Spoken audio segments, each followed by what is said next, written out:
gawa kung matutuloy ang kaso na yan. At sabi rin nila dun sa press conference, magsasampa rin sila sa akin ng disbarment sa Supreme Court.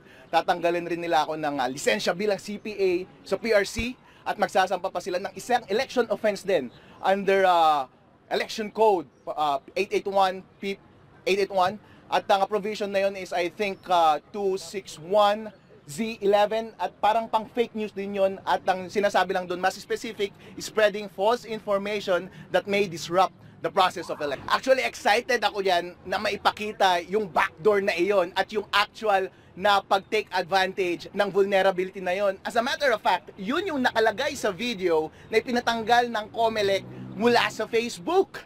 At excited akong makita yan. Ipapakita ko sa prosecutor, sa korte at sa Supreme Court, Sir, napaka-basic ng principle na ito at ng vulnerability na ito. Pwede bang itama natin? Napakasimple lamang. Kung gusto nga sana ninyo at kung sasabihin ni Chairman George Garcia na hindi niya na ako kakasuhan ulit, pwede ko ulit i-demo. Napakasimple at napakaganda, napaka-convincing.